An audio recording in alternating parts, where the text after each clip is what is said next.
ਐਨਨ ਨੇ ਕਿਹਾ ਸੀ, ਕਹਿੰਦਾ ਵੀ ਤੁਹਾਡੀ ਨੌਜਵਾਨੀ ਦੇ ਮੂੰਹ ਤੇ ਜਿਹੜੇ ਗੀਤ ਨੇ ਉਹ ਕਹਿੰਦਾ ਮੈਨੂੰ ਦੱਸੋ ਕਈਆਂ ਜਣੇ, ਕਹਿੰਦਾ ਮੈਂ ਤਾਂ ਭਵਿੱਖ ਦੱਸ ਦੂੰਗਾ ਤੇ ਨਾਲ ਹੈ। ਤੁਹਾਨੂੰ ਲੱਗਦਾ ਵੀ ਲੈਣ ਝੂਠਾ ਪੈਂਦਾ?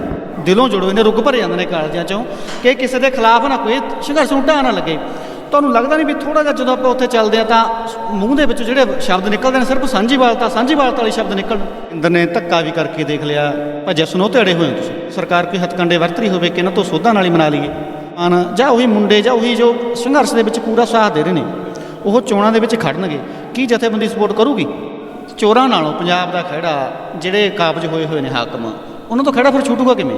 ਪੰਜਾਬ ਨੂੰ ਖੁਸ਼ਹਾਲ ਬਣਾਉਣ ਵਾਸਤੇ ਕੋਈ ਆਪਣਾ ਖੇਤੀ ਮਾਡਲ ਕੋਈ ਤੁਹਾਡੇ ਕੋਲੇ ਤਿਆਰ ਹੈਗਾ ਵੀ ਹਾਂ ਇਹ ਰੱਦ ਕਰੋ, ਆਹ ਲਾਗੂ ਕਰੋ? ਕਿਤੇ ਹੁਣ ਸੁਪਰੀਮ ਕੋਰਟ ਵਿਚੋਲੇ ਵਾਲਾ ਸਮਝੌਤਾ ਤਾਂ ਨਹੀਂ ਕਰਾਓ ਕਿਤੇ 2-2.5 ਰੁਪਏ ਤੇ ਨਿਬੜੂਗਾ? ਜੇ ਅਕਾਲੀ ਦਲ ਦੀ ਗੱਲ ਕਰਨੀ ਹੋਵੇ, ਅਕਾਲੀ ਦਲ ਨਾਲ ਖੜਾ ਸੀ ਸੈਂਟਰ ਦੇ। ਕੈਪਟਨ ਸਾਹਿਬ ਹੈ, ਉਹ ਕਹਿੰਦਾ ਸੀ ਕਰੋਨਾ ਹੈ, ਜੇ 5 ਤੋਂ ਵੱਧ ਇਕੱਠੇ ਹੋ ਗਏ ਤੁਹਾਡੇ ਦੇ ਪਰਚੇ ਹੋਣਗੇ। ਇੰਦਰ ਨੇ ਧੱਕਾ ਵੀ ਕਰਕੇ ਦੇਖ ਲਿਆ, ਭੱਜੇ ਸੁਨੋ ਧੜੇ ਹੋਏ ਤੁਸੀਂ। ਕਿਤੇ ਇਹ ਤਾਂ ਨਹੀਂ ਹੋਊਗਾ ਵੀ ਆਪਾਂ ਸੁਪਰੀਮ ਕੋਰਟ ਦੇ ਰਾਹੀਂ ਕਿਤੇ ਸਰਕਾਰ ਕੋਈ ਹੱਥਕੰਡੇ ਵਰਤ ਰਹੀ ਹੋਵੇ ਕਿ ਇਹਨਾਂ ਤੋਂ ਸੋਧਾਂ ਨਾਲ ਹੀ ਮਨਾ ਲਈਏ ਜਾਂ ਉਹੀ ਮੁੰਡੇ ਜਾਂ ਉਹੀ ਜੋ ਸੰਘਰਸ਼ ਦੇ ਵਿੱਚ ਪੂਰਾ ਸਾਥ ਦੇ ਰਹੇ ਨੇ ਉਹ ਚੋਣਾਂ ਦੇ ਵਿੱਚ ਖੜਨਗੇ। ਕੀ ਜਥੇਬੰਦੀ ਸਪੋਰਟ ਕਰੂਗੀ? ਚੋਰਾਂ ਨਾਲੋਂ ਪੰਜਾਬ ਦਾ ਖਹਿੜਾ ਜਿਹੜੇ ਕਾਬਜ਼ ਹੋਏ ਨੇ ਹਾਕਮ, ਉਹਨਾਂ ਤੋਂ ਖਹਿੜਾ ਫਿਰ ਛੁੱਟੂਗਾ ਕਿਵੇਂ? ਪੰਜਾਬ ਨੂੰ ਖੁਸ਼ਹਾਲ ਬਣਾਉਣ ਵਾਸਤੇ ਕੋਈ ਆਪਣਾ ਖੇਤੀ ਮਾਡਲ ਕੋਈ ਤੁਹਾਡੇ ਕੋਲੇ ਤਿਆਰ ਹੈਗਾ ਵੀ ਹਾਂ ਇਹ ਰੱਦ ਕਰੋ, ਆਹ ਲਾਗੂ ਕਰੋ? ਕਿਤੇ ਹੁਣ ਸੁਪਰੀਮ ਕੋਰਟ ਵਿਚੋਲੇ ਵਾਲਾ ਸਮਝੌਤਾ ਤਾਂ ਨਹੀਂ ਕਰਾਓ ਕਿਤੇ 2-2.5 ਰੁਪਏ ਤੇ ਨਿਬੜੂਗਾ? ਜੇ ਅਕਾਲੀ ਦਲ ਦੀ ਗੱਲ ਕਰਨੀ ਹੋਵੇ, ਅਕਾਲੀ ਦਲ ਨਾਲ ਖੜਾ ਸੀ ਸੈਂਟਰ ਦੇ। ਕੈਪਟਨ ਸਾਹਿਬ ਹੈ, ਉਹ ਕਹਿੰਦਾ ਸੀ ਕਰੋਨਾ ਹੈ, ਜੇ 5 ਤੋਂ ਵੱਧ ਇਕੱਠੇ ਹੋ ਗਏ ਤੁਹਾਡੇ ਦੇ ਪਰਚੇ ਹੋਣਗੇ। ਪੰਜਾਬ ਸਥਾਨ ਦੇਖਣ ਵਾਲੇ ਸਾਰੇ ਦਰਸ਼ਕਾਂ ਨੂੰ ਪਿਆਰ ਭਰੀ ਸਤਿ ਸ਼੍ਰੀ ਅਕਾਲ। ਦੋਸਤੋ, ਤੁਹਾਨੂੰ ਪਤਾ ਹੀ ਹੈ ਜਿਹੜਾ ਦਿੱਲੀ ਦੇ ਵਿੱਚ ਸੰਘਰਸ਼ ਚੱਲ ਰਿਹਾ ਉਸ ਬਾਰੇ ਕੋਈ ਭੂਮਿਕਾ ਬਾਰੇ ਤੁਹਾਨੂੰ ਦੱਸਣ ਦੀ ਲੋੜ ਨਹੀਂ ਹੈਗੀ। ਵੈਸੇ ਇੱਕ ਪੁਰਾਣੀ ਕਹਾਵਤ ਹੈ ਕਿ ਜਿਹਨੇ ਲਾਹੌਰ ਨਹੀਂ ਦੇਖਿਆ ਤਾਂ ਉਹਨੇ ਕੁਝ ਨਹੀਂ ਦੇਖਿਆ, ਪਰ ਅੱਜ ਜੇ ਇਹ ਗੱਲ ਕਹੀ ਜਾਵੇ ਕਿ ਜਿਹਨੇ ਦਿੱਲੀ ਦੇ ਵਿੱਚ ਸੰਘਰਸ਼ ਨਹੀਂ ਦੇਖਿਆ ਤਾਂ ਉਹਨੇ ਕੁਝ ਨਹੀਂ ਦੇਖਿਆ। ਸੋ ਅਸੀਂ ਆਪਣੇ ਚੈਨਲ ਰਾਹੀਂ ਉਹਨਾਂ ਨੂੰ ਵੀ ਜੋ ਹਜੇ ਘਰੇ ਬੈਠੇ ਨੇ ਉਹਨਾਂ ਨੂੰ ਅਪੀਲ ਕਰਦੇ ਹਾਂ ਕਿ ਉਹ ਸੰਘਰਸ਼ ਦੇ ਵਿੱਚ ਆਪਣੀਆਂ ਹਾਜ਼ਰੀਆਂ ਲਵਾਉਣ। ਅਤੇ ਅੱਜ ਅਸੀਂ ਪਹੁੰਚੇ ਹਾਂ ਭਾਰਤੀ ਕਿਸਾਨ ਯੂਨੀਅਨ ਏਕਤਾ ਉਗਰਾਹਾਂ ਦੇ ਸੂਬਾ ਪ੍ਰਧਾਨ ਜੋਗਿੰਦਰ ਸਿੰਘ ਜੀ ਕੋਲ, ਅਤੇ ਉਹਨਾਂ ਨਾਲ ਸੰਘਰਸ਼ ਬਾਰੇ ਕੁਝ ਕੁ ਗੱਲਾਂ ਕਰਾਂਗੇ। ਕੁਝ ਕੁ ਤੁਹਾਡੇ ਸਵਾਲ ਸਾਡੇ ਕੋਲ ਆਏ ਸੀ, ਉਹ ਅਸੀਂ ਉਹਨਾਂ ਤੋਂ ਪੁੱਛਾਂਗੇ, ਜਵਾਬ ਲੈਣ ਦੀ ਕੋਸ਼ਿਸ਼ ਕਰਾਂਗੇ। ਪ੍ਰਧਾਨ ਜੀ ਸਤਿ ਸ਼੍ਰੀ ਅਕਾਲ ਜੀ। ਸਤਿ ਸ਼੍ਰੀ ਅਕਾਲ ਜੀ। ਪ੍ਰਧਾਨ ਜੀ, ਜਿਹੜਾ ਹੁਣ ਇਹ ਮੁੱਦਾ ਚੱਲ ਰਿਹਾ ਹੈ ਇਹਦੇ ਵਿੱਚ ਇੱਕ ਜਿਹੜਾ ਹੁਣ ਤਾਜ਼ਾ ਹੈ, ਵੈਸੇ ਸੁਪਰੀਮ ਕੋਰਟ ਨੇ ਜਿਹੜੀ ਕੇਂਦਰ ਨੇ ਸੁਪਰੀਮ ਕੋਰਟ ਕੋਲੇ ਪਹੁੰਚ ਕੀਤੀ ਹੈ ਅਤੇ ਉਹਨਾਂ ਨੇ ਸੁਪਰੀਮ ਕੋਰਟ ਨੇ ਕਿਹਾ ਕਿ ਕੋਈ ਕਮੇਟੀ ਬਣਾਉਣ ਦਾ ਕੋਈ ਤੁਹਾਨੂੰ ਪ੍ਰਸਤਾਵ ਰੱਖਿਆ ਕਿ ਉਹਦੇ ਵਿੱਚ ਸੋਧਾਂ ਕਰਾਂਗੇ। ਉਹਦੇ ਬਾਰੇ ਤੁਹਾਡੇ ਕੀ ਵਿਚਾਰ ਨੇ ਅਸਲ ਵਿੱਚ? ਵੈਸੇ ਚਲੋ ਮਾਨਯੋਗ ਸੁਪਰੀਮ ਕੋਰਟ ਨੇ ਜੋ ਫੈਸਲਾ ਕੀਤਾ ਹੈ ਉਹ ਤਾਂ ਉਹਨਾਂ ਨੇ ਆਪਣੀ ਸਮਝ ਮੁਤਾਬਕ ਕੀਤਾ ਹੈ। ਉਹ ਵੈਸੇ ਛੋਟੀ ਕਮੇਟੀ ਦੀ ਪ੍ਰਪੋਜ਼ਲ ਪਹਿਲਾਂ ਵੀ ਆਈ ਸੀ, ਸਰਕਾਰ ਵੱਲੋਂ ਵੀ ਆਈ ਸੀ, ਸਾਡੀਆਂ ਸਾਰੀਆਂ ਜਥੇਬੰਦੀਆਂ ਨੇ ਉਹ ਰੱਦ ਕਰਤੀ ਸੀ। ਉਹ ਕਮੇਟੀ ਜਿਹੜੀ ਹੈ ਨਾ ਬਣਾਉਣ ਤੋਂ ਵੀ ਛੋਟੀ ਕਮੇਟੀ ਦਾ ਤਜਵੀਜ਼ ਨਹੀਂ ਠੀਕ, ਸਾਰਿਆਂ ਦੇ ਸਾਹਮਣੇ ਗੱਲ ਹੋਵੇ, ਉਹ ਗੱਲ ਸੀਗੀ। ਹੁਣ ਜਿਹੜਾ ਆਇਆ ਉਹਦੇ ਬਾਰੇ ਅਸਲ 'ਚ ਸਾਨੂੰ ਨਾ ਤਾਂ ਅਸੀਂ ਕੋਈ ਉਹਨਾਂ ਦੀ ਕੋਈ ਡਾਕੂਮੈਂਟ ਲਈ ਕੁਛ ਲਿਖਤੀ ਪੜ੍ਹਿਆ ਵੀ ਉਹ ਕੀ ਚੀਜ਼ ਹੈ, ਉਹਦੇ ਬਾਰੇ ਪੂਰੀ ਜਾਣਕਾਰੀ ਨਹੀਂ। ਉਹਦੇ ਬਾਰੇ ਕੀ ਕਰਨਾ ਹੈ ਦੂਜੀਆਂ ਜਥੇਬੰਦੀਆਂ ਨੂੰ ਪੁੱਛਾਂਗੇ, ਰਾਏ ਲਾਵਾਂਗੇ, ਜਿਹੜੀਆਂ ਘੱਟੋ ਘੱਟ ਸਾਡੇ ਮੱਤ ਦੀਆਂ ਜਥੇਬੰਦੀਆਂ ਨੇ ਵਿੱਚ, ਜਿਵੇਂ ਕਿਸਾਨ ਮਜ਼ਦੂਰ ਸੰਘਰਸ਼ ਕਮੇਟੀ ਹੈ, ਉਹਨਾਂ ਨਾਲ ਅੱਜ ਰਾਏ ਲਾਵਾਂਗੇ। ਅਸੀਂ ਦੂਜਿਆਂ ਨੂੰ ਪੁੱਛਾਂਗੇ, ਉਸ ਤੋਂ ਬਾਅਦ ਪੜ੍ਹ ਸੁਣ ਕੇ ਕੋਈ ਫੈਸਲੇ ਦੀ ਗੱਲ ਕੀਤੀ ਜਾ ਸਕਦੀ। ਕਿਤੇ ਨਾ ਕਿਤੇ ਅਸਲ ਦੇ ਵਿੱਚ ਲੱਗ ਨਹੀਂ ਰਿਹਾ ਵੀ ਕੇਂਦਰ ਨੇ ਧੱਕਾ ਵੀ ਕਰਕੇ ਦੇਖ ਲਿਆ, ਬਹੁਤ ਹੱਥਕੰਡੇ ਹੋਰ ਵਰਤਾ ਲਏ, ਅਤੇ ਹੁਣ ਸੁਪਰੀਮ ਕੋਰਟ ਰਾਹੀਂ ਕਿਤੇ ਉਹ ਆਪਣਾ ਫੈਸਲਾ ਮਨਵਾ ਤਾਂ ਨਹੀਂ ਲਊਗੀ ਜਿਹੜਾ ਕੋਈ ਸੋਧਾਂ ਕਰਵਾ ਕੇ, ਜਿੱਥੇ ਹੁਣ ਕਹਿ ਲਈਏ ਤੁਹਾਡਾ ਫੈਸਲਾ ਸਾਰੀ ਜਥੇਬੰਦੀਆਂ ਦਾ ਫੈਸਲਾ ਹੈ ਕਿ ਆਪਾਂ ਜਿਸ ਨੂੰ ਧੜੇ ਹੋਏ ਹੋ ਤੁਸੀਂ, ਕਿਤੇ ਇਹ ਤਾਂ ਨਹੀਂ ਹੋਊਗਾ ਵੀ ਆਪਾਂ ਸੁਪਰੀਮ ਕੋਰਟ ਦੇ ਰਾਹੀਂ ਕਿਤੇ ਸਰਕਾਰ ਕੋਈ ਹੱਥਕੰਡੇ ਵਰਤ ਰਹੀ ਹੋਵੇ ਕਿ ਇਹਨਾਂ ਤੋਂ ਸੋਧਾਂ ਨਾਲ ਹੀ ਮਨਾ ਲਈਏ? ਦੇਖੋ, ਸਟੇਟ ਹੈ, ਸਟੇਟ ਨੇ ਅੰਦੋਲਨ ਨੂੰ ਫੇਲ ਕਰਨਾ ਹੁੰਦਾ, ਅੰਦੋਲਨਕਾਰੀਆਂ ਨੇ ਉਹਨਾਂ ਦੀ ਚਾਲਾਂ ਨੂੰ ਸਮਝਣਾ ਹੁੰਦਾ, ਉਹਨਾਂ ਨੂੰ ਡਿਫੀਟ ਕਰਨਾ ਹੁੰਦਾ। ਦੋਨੇ ਦਾਅ ਚੱਲਦੇ ਨੇ, ਬਰਾਬਰ ਚੱਲੀ ਜਾਂਦੇ ਨੇ। ਜਿਸ ਦਿਨ ਦੀ ਅਸੀਂ ਧਰਨਾ ਲਾਇਆ ਬਕਾਇਦਾ ਸਰਕਾਰ ਦੇ ਦਾਅ ਚੱਲੀ ਜਾਂਦੇ ਨੇ। ਪਹਿਲਾਂ ਤਾਂ ਇਹ ਧਰਨੇ ਨੂੰ ਕਹਿੰਦੇ ਸੀ ਕਾਂਗਰਸੀਆਂ ਦਾ ਧਰਨਾ, ਫਿਰ ਇਹ ਖਾਲਿਸਤਾਨੀਆਂ ਦਾ ਬਣਿਆ, ਫਿਰ ਇਹ ਨਕਸਲਵਾੜੀਆਂ ਦਾ ਬਣਿਆ, ਹੁਣ ਇਹ ਗੁੰਮਰਾਹ ਕੀਤੇ ਹੋਏ ਨੇ ਸਿਆਸੀ ਪਾਰਟੀਆਂ ਦੇ। ਫਿਰ ਇਹ ਹੈ ਵੀ ਇਹਨਾਂ ਨੇ ਆਪਣੇ ਪੈਰ ਇੱਕ ਹੋਰ ਜਥੇਬੰਦੀਆਂ ਦਾ ਵਫਦ ਲਿਆਂਦਾ, ਜਿਹੜਾ ਕਹਿੰਦੇ ਵੀ ਕਿਸਾਨ ਜਥੇਬੰਦੀਆਂ ਦਾ ਬਹੁਤ ਸਾਰੀਆਂ ਜਥੇਬੰਦੀਆਂ ਸਾਨੂੰ ਕਹਿੰਦੇ ਨੇ ਵੀ ਇਹ ਕਾਨੂੰਨ ਬਹੁਤ ਵਧੀਆ ਨੇ ਜੀ, ਤੁਸੀਂ ਇਹਨਾਂ ਨੂੰ ਲਾਗੂ ਕਰੋ। ਜਿਹੜੀ ਤਾਂ ਇੱਕ ਫਿਰ SYL ਦਾ ਮੁੱਦਾ ਚੱਕਿਆ, ਜਾਨੀ ਕਿਹੜਾ ਹਰਬਾ ਨਹੀਂ ਵਰਤਿਆ ਇਹਨਾਂ ਨੇ ਪਾੜਨ ਦੀ ਖਾਤਰ। ਇੱਕ ਦਿਨ ਹੁਣ ਕਿਸੇ ਤੋਂ ਵੀਡੀਓ ਪਵਾਤੀ ਵੀ ਸਰਕਾਰ ਤਾਂ ਮੱਥ ਰਹੀ ਹੈ ਵੀ ਹੱਲਾ ਕਰਾਂਗੇ ਤੁਹਾਨੂੰ, ਐ ਵੀ ਡਰੋਨ ਚਲਾਵਾਂਗੇ ਰਾਤ ਨੂੰ, ਬੈਟਰੀਆਂ ਨਾਲ ਲਾਈਟ ਕੱਟ ਦੇਣਗੇ, ਐਂ ਮਾਰ ਦੇਣਗੇ, ਬਾਹ ਕਰ ਦੇਣਗੇ, ਜਾਨੀ ਬੜਾ ਕੁਛ ਚੱਲਿਆ। ਡਰਾਉਣ ਧਮਕਾਉਣ ਦਾ, ਆਗੂਆਂ ਨੂੰ ਪਾੜਨ ਦਾ, ਕਦੇ ਮੈਨੂੰ ਅਮਿਤ ਸ਼ਾਹ ਦਾ ਫੋਨ, ਕਦੇ ਜਥੇਬੰਦੀਆਂ ਨੂੰ ਅੱਡ ਸੱਦ ਲੈਣਾ, ਜਾਨੀ ਹਰ ਹਰਬਾ ਵਰਤਿਆ ਇਹਨਾਂ ਨੇ ਜਥੇਬੰਦੀਆਂ ਨੂੰ ਪਾੜਨ ਦਾ, ਅਤੇ ਸਾਰੇ ਪੱਤੇ ਇਹਨਾਂ ਦੇ ਫੇਲ ਹੋਏ ਨੇ ਹੁਣ ਤੱਕ। ਅਸੀਂ ਸਮਝਦੇ ਹਾਂ ਵੀ ਇਹ ਸਰਕਾਰ ਹੈ ਜਿਹੜੀ, ਸਰਕਾਰ ਨੂੰ ਕੰਨ 'ਤੇ ਲਿਖਿਆ ਪੜ੍ਹਨਾ ਚਾਹੀਦਾ, ਲੋਕਾਂ ਦੀਆਂ ਭਾਵਨਾ ਪੁੱਜਣਾ ਚਾਹੀਦਾ, ਉਹਨਾਂ ਦੇ ਮਨ ਕੀ ਬਾਤ ਸੁਣਨੀ ਚਾਹੀਦੀ ਹੈ। ਮੋਦੀ ਸਾਹਿਬ ਆਪਦੇ ਮਨ ਦੀ ਬਾਤ ਨਾ ਕਰੇ ਨਾ, ਲੋਕਾਂ ਦੇ ਮਨ ਕੀ ਬਾਤ ਸੁਣੇ, ਇਹਨਾਂ ਕਾਨੂੰਨਾਂ ਨੂੰ ਰੱਦ ਕਰੇ, ਲੋਕਾਂ ਨੂੰ ਵਾਪਸ ਭੇਜੇ। ਦਰਜਨਾਂ ਬੰਦੇ ਇੱਥੇ ਸ਼ਹੀਦ ਹੋ ਗਏ ਸਾਡੇ ਮੋਰਚੇ 'ਚ। ਕੱਲ੍ਹ ਇੱਕ ਨੌਜਵਾਨ ਮੁੰਡਾ ਹੀ ਮਰ ਗਿਆ। ਇਸ ਕਰਕੇ ਬਹੁਤ ਮਾੜੀਆਂ ਘਟਨਾਵਾਂ ਵਾਪਰੀਆਂ ਨੇ। ਅਸੀਂ ਸਰਕਾਰ ਨੂੰ ਅਪੀਲ ਕਰਦੇ ਹਾਂ, ਮੈਨੂੰ ਫੌਰੀ ਹੱਲ ਕਰੋ, ਇਹ ਚਾਲਾਂ ਨਾ ਚੱਲੋ। ਲੋਕਾਂ ਨੇ ਦਿੱਤੀ ਹੈ ਸਾਨੂੰ ਇਹ ਤਾਜ, ਤੁਸੀਂ ਘਰੋਂ ਨਹੀਂ ਲੈ ਕੇ ਆਏ, ਇਹ ਜਦੋਂ ਮਰਜ਼ੀ ਵਾਪਸ ਵੀ ਲੈ ਲੈਂਦੇ ਨੇ। ਸਰਕਾਰ ਆਪਣੀ ਹੈ ਤੇ ਆਪਣੀ ਲੋਕਾਂ ਦੀ ਚੁਣੀ ਹੋਈ ਹੈ, ਆਪਣੇ ਖਿਲਾਫ ਕਿਉਂ ਹੈ ਸਰਕਾਰ ਅਸਲ ਦੇ ਵਿੱਚ? ਤੁਸੀਂ ਕੀ ਮੰਨਦੇ ਹੋ ਇਹਦੇ? ਅਸਲ ਰੌਲੇ ਹੀ ਇੱਥੇ ਹੈ। ਜਿਹੜੀ ਸਾਡੀ ਚੁਣੀ ਹੋਈ ਸਰਕਾਰ ਹੈ, ਨਾ ਤਾਂ ਮੈਨੂੰ ਲੱਗਦਾ ਇਹ ਕਦੇ ਅਸੀਂ ਚੁਣੀ ਹੈ, ਨਾ ਇਹ ਕਦੇ ਸਾਡੀ ਸਰਕਾਰ ਹੋਈ ਹੈ। ਇੱਥੇ ਵੱਡਾ ਭੁਲੇਖਾ। ਵੱਡੇ ਭੁਲੇਖੇ ਦੀ ਡੈਫੀਨੇਸ਼ਨ ਦਿੰਦੇ ਵੀ ਸਾਡੀ ਕਿਉਂ ਨਹੀਂ ਯਾਰ, ਆਪਾਂ ਤਾਂ ਵੋਟਾਂ ਪਾਈਆਂ ਨੇ। ਹੁਣ ਵੋਟਾਂ ਤਾਂ ਆਪਾਂ ਪਾਉਂਦੇ ਹਾਂ, ਜਦੋਂ ਪਹਿਲਾਂ ਵੋਟਾਂ ਪਾਉਂਦੇ ਆਪਾਂ ਨੂੰ ਪਤਾ ਹੁੰਦਾ ਵੀ ਜਿਹੜਾ ਬੰਦਾ ਹੈਗਾ ਬੰਬੇ 'ਚ ਹੀਰੋ ਹੈ, ਉਹਨੂੰ ਹੀਰੋ ਕਰਕੇ ਵੋਟਾਂ ਪਾਤੀਆਂ ਬਸ। ਨਾ ਉਹਦੀ ਕੁਆਲਿਟੀ ਦਾ ਪਤਾ, ਨਾ ਪਾਰਟੀ ਦੀ ਨੀਤੀ ਦਾ ਪਤਾ। ਯਾਨੀ ਜਦੋਂ ਅਸੀਂ ਵੋਟਾਂ ਪਾਉਂਦੇ ਹਾਂ, ਖੜੇ ਕਰਦੇ ਨੇ ਨੁਮਾਇੰਦੇ, ਉਦੋਂ ਉਹ ਜਿਹੇ ਲਿਆਉਂਦੇ ਨੇ ਜਿਹੜੇ ਉਹਨਾਂ ਦੀ ਮਰਜ਼ੀ ਦੇ ਹੁੰਦੇ ਨੇ। ਫਿਰ ਸਾਡੀਆਂ ਵੋਟਾਂ ਕਰਨ ਕੀ, ਕਿਸੇ ਨੂੰ ਤਾਂ ਪਾਓਗੇ, ਸਾਰੇ ਇੱਕੋ ਜਿਹੇ ਹੁੰਦੇ ਨੇ। ਇਹ ਲੋਕਾਂ ਦੀ ਮਜਬੂਰੀ ਹੈ, ਜੇ ਚੇਤਨਾ ਦਾ ਪੱਧਰ ਹੈ ਨਹੀਂ ਮੈਂ ਉਹ ਗੱਲ ਹੈ ਜੇ ਬਹੁਤ ਵੱਡੀ ਹੈ। ਕਿਉਂਕਿ ਸਰਕਾਰਾਂ ਜਿਹੜੀਆਂ ਨੇ ਜਦੋਂ ਪੈਸੇ ਦੀ ਵਰਤੋਂ ਕਰਕੇ, ਪੈਸੇ ਦੇ ਜ਼ੋਰ ਨਾਲ ਕਿੰਨੀਆਂ ਵੋਟਾਂ ਖਰੀਦਦੇ ਨੇ, ਗੁੰਮਰਾਹ ਕਰਦੇ ਨੇ ਲੋਕਾਂ ਨੂੰ। ਮੈਂ ਨਹੀਂ ਸਮਝਦਾ ਵੀ ਇਹ ਕੋਈ ਵੀ ਸਰਕਾਰ ਕਦੇ ਲੋਕਾਂ ਦੀ ਮਰਜ਼ੀ ਦੀ ਸਰਕਾਰ ਬਣਦੀ ਹੈ, ਲੋਕਾਂ ਦੀ ਚੁਣੀ ਹੋਈ ਸਰਕਾਰ ਹੈ। ਇਹ ਠੀਕ ਹੈ, ਅਜੇ ਉਹ ਪੱਤਾ ਚੱਲੀ ਜਾਂਦਾ ਵੋਟਾਂ ਵਾਲਾ, ਅਤੇ ਲੋਕ ਆਪਣੀ ਮਰਜ਼ੀ ਦੇ ਨੁਮਾਇੰਦੇ ਖੜ੍ਹੇ ਹੁੰਦੇ ਨੇ। ਕਿਸੇ ਨੂੰ ਤਾਂ ਪਾਓਗੇ ਤੁਸੀਂ ਵੋਟ, ਨਹੀਂ ਚੰਗਾ ਲੱਗਦਾ ਜਾ ਕੇ ਕਹੋਗੇ ਵੀ ਸਾਨੂੰ ਤਾਂ ਕੋਈ ਪਸੰਦ ਨਹੀਂ, ਉਹ ਬਹੁਤ ਘੱਟ ਗਿਣਤੀ ਹੈ। ਬਹੁਤੇ ਨਿਰਾਸ਼ ਹੋ ਕੇ ਘਰਾਂ 'ਚ ਬਹਿ ਜਾਂਦੇ ਨੇ, 2 ਮਹੀਨਿਆਂ ਬਾਅਦ ਹੀ ਗਾਲਾਂ ਕੱਢਣ ਲੱਗ ਜਾਂਦੇ ਨੇ ਉਹਨੂੰ ਵੀ ਐਡੂ ਮਾੜੀ ਸਰਕਾਰ ਨਹੀਂ। ਪਿੰਡਾਂ 'ਚ ਵੀ ਦੇਖ ਲਓ ਤੁਸੀਂ, ਇਸ ਤਰ੍ਹਾਂ ਹੀ ਹੁੰਦਾ। ਜਾਣੀ ਇਹ ਜਿਹੜੀ ਗੱਲ ਹੈ, ਸਰਕਾਰ ਲੋਕਾਂ ਦੀ ਸਰਕਾਰ ਤਾਂ ਹੁੰਦੀ ਜਿਹੜੀ ਲੋਕਾਂ ਦੇ ਹਿੱਤਾਂ ਦਾ ਖਿਆਲ ਰੱਖੇ। ਆਹ ਦੇਖੋ ਹੁਣ ਕਿਹਦੇ ਹਿੱਤ ਪੂਜੇ ਜਾ ਰਹੇ ਨੇ, ਜਾਣੀ ਸਿੱਧਮ ਸਿੱਧੀ ਕਾਰਪੋਰੇਟ ਸੈਕਟਰ ਦੀ ਦਲਾਲਗੀ ਕੀਤੀ ਜਾ ਰਹੀ ਹੈ। ਫਿਰ ਇਹਨਾਂ ਨੂੰ ਸਰਕਾਰ ਕਿਵੇਂ ਕਹੀਏ? ਵੈਸੇ ਮੈਂ ਪਹਿਲਾਂ ਵੀ ਤੁਹਾਨੂੰ ਬਹੁਤ ਨੇ ਹੋਰ ਨੇ ਵੀ ਸਵਾਲ ਕੀਤਾ, ਮੈਂ ਵੀ ਕਰ ਰਿਹਾ ਪਹਿਲਾਂ। ਮੰਨ ਕੇ ਚਲੋ ਤੁਹਾਡੇ ਇੱਕ ਅਸੂਲ ਹੈ ਕਿ ਤੁਸੀਂ ਵੋਟਾਂ ਦੇ ਵਿੱਚ ਕਿਸੇ ਦੀ ਸਪੋਰਟ ਨਹੀਂ ਕਰਦੇ, ਚੋਣਾਂ ਵੇਲੇ ਨਾ ਆਪਣੇ ਬੰਦੇ ਖੜੇ ਕਰ ਦਿਓ, ਜਥੇਬੰਦੀ ਦਾ ਤੁਸੀਂ ਕਿਹਾ ਕਿ ਸਾਡਾ ਅਸੂਲ ਹੈ। ਪਰ ਜਿਹੜਾ ਹੁਣ ਸੰਘਰਸ਼ ਹੈ ਵਿਸ਼ਵ ਦੇ ਵਿੱਚ, ਬਹੁਤ ਐਸੇ ਨੌਜਵਾਨ ਨੇ, ਐਸੇ ਲੋਕ ਨੇ ਜਿਹੜੇ ਸ਼ੁਰੂ ਤੋਂ ਲੈ ਕੇ ਹੁਣ ਤੱਕ ਸਾਥ ਦੇ ਰਹੇ ਨੇ, ਜਾਂ ਕਹਿ ਲਈਏ ਉਹਨਾਂ ਨੂੰ ਪੰਜਾਬ ਦੇ ਪੁੱਤ ਬਣ ਕੇ ਆਪਣਾ ਫਰਜ਼ ਨਿਭਾ ਰਹੇ ਨੇ। ਆਉਣ ਵਾਲੇ ਟਾਈਮ 'ਚ ਚਲੋ ਪ੍ਰਮਾਤਮਾ ਕਰੇ ਕਿ ਕਿਸਾਨ ਆਪਾਂ ਪੰਜਾਬ ਇਹ ਮੋਰਚਾ ਜਿੱਤੇ, ਉਸ ਤੋਂ ਬਾਅਦ ਚੋਣਾਂ ਆਉਣਗੀਆਂ, ਉਹੀ ਨੌਜਵਾਨ ਜਾਂ ਉਹੀ ਮੁੰਡੇ ਜਾਂ ਉਹੀ ਜੋ ਸੰਘਰਸ਼ ਦੇ ਵਿੱਚ ਪੂਰਾ ਸਾਥ ਦੇ ਰਹੇ ਨੇ, ਉਹ ਚੋਣਾਂ ਦੇ ਵਿੱਚ ਖੜਨਗੇ। ਕੀ ਜਥੇਬੰਦੀ ਸਪੋਰਟ ਕਰੂਗੀ? ਦੇਖੋ, ਅਸੀਂ ਟ੍ਰੇਡ ਆਰਗੇਨਾਈਜੇਸ਼ਨ ਦੇ ਪ੍ਰਧਾਨ ਹਾਂ, ਸਾਡੀ ਇੱਕ ਬਕਾਇਦਾ ਪਾਲਿਸੀ ਬਣੀ ਹੋਈ ਹੈ। ਉਹ ਪਾਲਿਸੀ ਦੇ ਤਹਿਤ ਅਸੀਂ ਇਲੈਕਸ਼ਨ ਨਹੀਂ ਲੜਦੇ, ਨਾ ਕਿਸੇ ਦੀ ਸਪੋਰਟ ਕਰਦੇ ਹਾਂ। ਪਰ ਵੋਟਾਂ ਪਾਉਣ ਤੋਂ ਤਾਂ ਅਸੀਂ ਕਦੇ ਕਿਸੇ ਨੂੰ ਨਹੀਂ ਰੋਕਿਆ। ਸਾਡੇ ਹਿੱਸੇ ਨੂੰ ਅਸੀਂ ਐਂ ਤਾਂ ਕਹਿੰਦੇ ਨਹੀਂ ਵੀ ਤੁਸੀਂ ਭਾਈ ਵੋਟ ਨਾ ਪਾਓ, ਵੋਟ ਬਾਈਕਾਟ ਤਾਂ ਅਸੀਂ ਕੀਤਾ ਨਹੀਂ। ਵੋਟਾਂ ਤਾਂ ਪਿਛਲੇ ਟਾਈਮ ਤੋਂ ਪੈਂਦੀਆਂ ਆ ਰਹੀਆਂ ਨੇ, ਕੀ ਫਿਰ ਆਪਾਂ ਚੋਰਾਂ ਨੂੰ ਰਾਜ ਕਰਨ ਦੇਵਾਂਗੇ? ਨਹੀਂ, ਉਹ ਤਾਂ ਸਾਡੇ ਨੌਜਵਾਨ ਹਿੱਸੇ ਦੀ ਜ਼ਿੰਮੇਵਾਰੀ ਬਣ ਗਈ ਨਾ। ਹੁਣ ਅਸੀਂ ਤਾਂ ਘਸੇ ਹੋਏ ਦਿਮਾਗ ਹੈ, ਟ੍ਰੇਡ ਆਰਗੇਨਾਈਜੇਸ਼ਨ ਦੇ ਪ੍ਰਧਾਨ ਆ, ਕਿੰਨਾ ਸਿਰ ਹੋ ਗਿਆ, 75 ਸਾਲਾਂ ਦੀ ਉਮਰ ਹੋ ਗਈ। ਅਸੀਂ ਕਿਹੜੀ ਹੁਣ ਅਸੀਂ ਆਪਦੀ ਆਰਗੇਨਾਈਜੇਸ਼ਨ ਦੀ ਪ੍ਰਧਾਨਗੀ ਕਰ ਲਈ, ਸਾਡੇ ਕੋਲ ਤਾਂ ਇਹੀ ਬਹੁਤ ਹੈ। ਜਿਹੜਾ ਦੂਜਾ ਕੰਮ ਹੈ ਉਹ ਤਾਂ ਨੌਜਵਾਨਾਂ ਦਾ ਕੰਮ ਹੈ, ਉਹ ਬਣਾ ਲੈਣ ਆਪਦੀ ਪਾਰਟੀ, ਲੜ ਲੈਣ ਚੋਣਾਂ, ਜਿੱਤ ਲੈਣ। ਮੈਂ ਤਾਂ ਕਹਿੰਦਾ ਸੱਤਾ ਦੇ ਕਾਬਜ ਹੋ ਜਾਣਾ। ਅਸੀਂ ਵੀ ਪਾਇਆ ਮੈਂ 4 ਫੁੱਲ ਉਹਨਾਂ ਦੇ ਜਿਹੜੇ ਹਾਰ ਹੂਰ ਦੇ ਹੁੰਦੇ ਨੇ, ਜਿੱਤ ਕੇ ਉਹ ਦਿਖਾਉਣ ਲੋਕਾਂ ਨੂੰ। ਜਾਣੀ ਅਸਲ ਵਿੱਚ ਵੱਡਾ ਕੰਮ ਹੈ ਇਹ। ਵੱਡੇ ਕੰਮ ਨੂੰ ਹੱਥ ਪਾਉਣ ਤੋਂ ਪਹਿਲਾਂ ਜੇ ਕਿਤੇ ਸਰਕਾਰ ਬਦਲਤੀ, ਸਰਕਾਰ ਬਦਲਣ ਦੀ ਗੱਲ ਕਰਦੇ ਆਪਾਂ ਵੀ, ਸਰਕਾਰ ਬਦਲਣਾ ਮੇਰਾ ਪੂਰਾ ਸਿਸਟਮ ਨਹੀਂ ਬਦਲਿਆ ਜਾਂਦਾ। ਵੱਡੀ ਗੱਲ ਹੈ ਜੀ, ਖਾਸੀ ਵੱਡੀ ਗੱਲ ਹੈ ਇਹ। ਇਸੇ ਕਰਕੇ ਅਸੀਂ ਤਾਂ ਉੱਥੇ ਤੱਕ ਸੀਮਤ ਹਾਂ, ਆਪਦੇ ਕਿੱਤੇ ਦੀ ਰਾਖੀ ਕਰਨ ਦੀ ਖਾਤਰ ਲੜਦੇ ਹਾਂ। ਉਦੋਂ ਗਾਹਾਂ ਤਾਂ ਇੱਕ ਟ੍ਰੇਡ ਆਰਗੇਨਾਈਜੇਸ਼ਨ, ਉਦੋਂ ਅਗਲੀ ਗੱਲ ਤਾਂ ਕਹਿ ਨਹੀਂ ਸਕਦੇ। ਜੇ ਕਹੀਏ ਫਿਰ ਚੋਰਾਂ ਨਾਲੋਂ ਪੰਜਾਬ ਦਾ ਖਹਿੜਾ, ਜਿਹੜੇ ਕਾਬਜ ਹੋਏ ਨੇ ਹਾਕਮ, ਉਹਨਾਂ ਤੋਂ ਖਹਿੜਾ ਫਿਰ ਛੁੱਟੂਗਾ ਕਿਵੇਂ? ਅਸੀਂ ਤਾਂ ਕਹਿੰਦੇ ਵੀ ਚੋਰਾਂ ਤੋਂ ਨਾ ਝਾਕ ਕਰੋ, ਆਪਦੀ ਰਾਖੀ ਆਪ ਕਰੋ। ਅਸੀਂ ਕਹਿੰਦੇ ਵੀ ਸਰਕਾਰਾਂ ਤੋਂ ਨਾ ਝਾਕ ਕਰੋ, ਆਪਦੀ ਰਾਖੀ ਆਪ ਕਰੋ। ਖਹਿੜਾ ਛੁੱਟਣ ਦੀ ਗੱਲ ਹੀ ਹੈ। ਅਸੀਂ ਹੁਣ ਇਸ ਵੇਲੇ ਇਸ ਘੋਲ ਨੇ ਕੀ ਦਿਖਾਤਾ, ਸਾਰੀਆਂ ਡਿਫੀਟ ਕਰਤੀਆਂ, ਸਾਰੀਆਂ ਪਾਰਟੀਆਂ ਫੇਲ ਕਰਤੀਆਂ। ਸਾਰੇ ਲੋਕ ਅੰਦੋਲਨ ਦੇ ਵਿੱਚ ਆਪਦਾ ਹਿੱਸਾ ਲੈ ਰਹੇ ਨੇ, ਲੜ ਰਹੇ ਨੇ। ਜਿਹੜਾ ਅਗਲਾ ਸਟੈਪ ਹੈ ਉਹ ਟ੍ਰੇਡ ਆਰਗੇਨਾਈਜੇਸ਼ਨ ਦਾ ਸਟੈਪ ਨਹੀਂ ਨਾ। ਜਿਹੜੀ ਦਿਸ਼ਾ ਨੂੰ ਤੁਸੀਂ ਬਾਰ-ਬਾਰ ਸਵਾਲ ਕਰਦੇ ਹੋ, ਉਹ ਸਾਡਾ ਨਹੀਂ ਹੈ।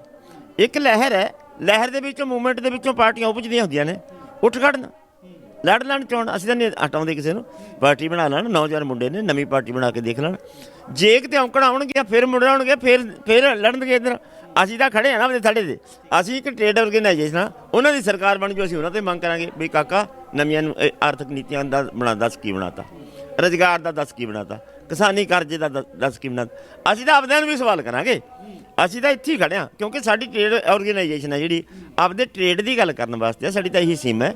ਇਸ ਤੋਂ ਬਾਅਦ ਤਾਂ ਅਸੀਂ ਜਾ ਹੀ ਨਹੀਂ ਸਕਦੇ ਗਾ। ਉਹ ਸੀਮਾ ਤੋਂ ਬਾਹਰ ਤਾਂ ਹੈਗੇ ਨੇ ਸਾਡੇ ਨੌਜਵਾਨ ਮੁੰਡੇ ਸਾਡੇ ਚਾਹੁੰਦੇ ਨੇ। ਨਾ ਅਸੀਂ ਵੋਟਾਂ 'ਚ ਖੜੇ ਹੋਣ ਵਾਸਤੇ ਕਿਸੇ ਨੂੰ ਕਿਹਾ ਹੈ, ਨਾ ਅਸੀਂ ਵੋਟਾਂ ਪਾਉਣ ਵਾਸਤੇ ਕਿਸੇ ਨੂੰ ਕਹਿੰਦੇ ਹਾਂ। ਪਾਰਟੀ ਆਰਗੇਨਾਈਜੇਸ਼ਨ ਪਾਰਟੀ ਖੜੀ ਕਰਨੀ ਵਿੱਚੋਂ ਇਹ ਲਹਿਰ ਦੇ ਵਿੱਚੋਂ ਬਹੁਤ ਕੁਛ ਹੈ।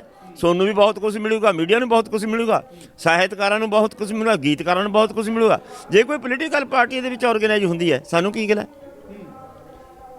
ਸਾਡੇ ਨਾਲ ਸੂਬਾ ਮੀਤ ਪ੍ਰਧਾਨ ਝੰਡਾ ਸਿੰਘ ਜੇਠੂਕੇ ਨੇ, ਕੁਝ ਕੁ ਸਵਾਲ ਉਹਨਾਂ ਨੂੰ ਕਰਾਂਗੇ। ਪ੍ਰਧਾਨ ਜੀ, ਸੰਘਰਸ਼ ਚੱਲ ਰਿਹਾ ਹੁਣ, ਇਹਦੇ ਬਾਰੇ ਤਾਂ ਦੇਖੋ ਕੋਈ ਸਭ ਨੂੰ ਪਤਾ ਹੀ ਹੈ। ਜੇ ਕਹੀਏ ਆਪਣਾ ਜਿਹੜਾ ਮੁੱਦਾ ਸੀ ਮੇਨ ਕਾਨੂੰਨ ਨੂੰ ਲੈ ਕੇ ਹੈ, ਪਰ ਆਪਾਂ ਜੈਸ ਨੋ ਤੇ ਪਹਿਲਾਂ ਵੀ ਗੱਲ ਕਰੀ, ਆਪਾਂ ਜੈਸ ਨੋ ਤੇ ਅੜੇ ਹੋਏ ਹਾਂ ਕਿ ਅਸੀਂ ਕਾਨੂੰਨ ਰੱਦ ਕਰਾ ਕੇ ਰਹਾਂਗੇ। ਪਰ ਇਹ ਤੋਂ ਇਲਾਵਾ ਜੈਸ ਨੋ ਤੋਂ ਬਿਨਾਂ ਪੰਜਾਬ ਨੂੰ ਖੁਸ਼ਹਾਲ ਬਣਾਉਣ ਵਾਸਤੇ ਕੋਈ ਆਪਣਾ ਖੇਤੀ ਮਾਡਲ ਕੋਈ ਤੁਹਾਡੇ ਕੋਲੇ ਤਿਆਰ ਹੈਗਾ ਵੀ ਹਾਂ ਇਹ ਰੱਦ ਕਰੋ, ਆਹ ਲਾਗੂ ਕਰੋ? ਦੇਖੋ, ਜਿੱਥੋਂ ਤੱਕ ਖੇਤੀ ਨੂੰ ਤਰੱਕੀ ਦੀ ਮਾਮਲਾ ਹੈ ਉਹ ਪੂਰੀ ਤਰ੍ਹਾਂ ਮਾਡਲ ਹੈਗਾ। ਉਹ ਮਾਡਲ ਤਾਂ ਇਹ ਸਰਕਾਰਾਂ ਲਾਗੂ ਨਹੀਂ ਕਰਦੀਆਂ ਕਿਉਂਕਿ ਖੇਤੀ ਤਾਂ ਕਾਰਪੋਰੇਟ ਘਰਾਣਿਆਂ ਦਾ ਕਬਜ਼ਾ ਕਰਾਉਣਾ ਹੈ। ਇਸ ਕਰਕੇ ਉਹ ਹਰ ਹਾਲਤ ਨੂੰ ਰਾਹ ਰੱਖਣਾ ਚਾਹੁੰਦੇ ਹੈ ਪ੍ਰਾਈਵੇਟ ਮੰਡੀਆਂ ਦਾ। ਇਹ ਅੰਦੋਲਨ ਦਾ ਫੈਸਲਾ ਹੈ ਜਿੰਨੇ ਲੋਕਾਂ ਦੀਆਂ ਭਾਵਨਾ ਨਾਲ ਜੁੜੀਆਂ ਹੈ ਕਿ ਇਹ ਰਾਹ ਹਰ ਹਾਲ ਬੰਦ ਕਰਾਉਣਾ ਹੈ। ਨਾ ਸਾਡੇ ਕੋਈ ਮੁੱਸ ਦਾ ਸਵਾਲ ਹੈ ਜਾਂ ਮੋਦੀ ਦਾ ਕਹਿੰਦੇ ਵੀ ਉਹ ਤਾਂ ਬਹੁਤ ਅੜਦਾ ਹੈ। ਜੇ ਐਂ ਅੜਨ ਵਾਲਾ ਹੁੰਦਾ ਤਾਂ ਸਾਡੇ ਨਾਲ ਮੀਟਿੰਗਾਂ ਕਿਉਂ ਕਰਦਾ ਹੈ। ਜੇ ਅੜਨ ਵਾਲੀ ਦੀ ਗੱਲ ਹੁੰਦੀ ਫਿਰ ਉਹ ਸੋਧਾਂ ਵਾਲੀ ਗੱਲ ਕਿਉਂ ਕਹਿੰਦੇ ਵੀ ਸੋਧਾਂ ਤਾਂ ਕਰਾ ਲਓ, ਹੋਰ ਕਰਾ ਲਓ। ਜਿਹਦੇ ਮਤਲਬ ਕਿ ਉਹ ਕਾਰਪੋਰੇਟਾਂ ਦਾ ਪੱਖੀ ਹੈਗਾ, ਉਧਰ ਸਾਰਾ ਤੰਤ ਲਾ ਰਿਹਾ ਹੈ।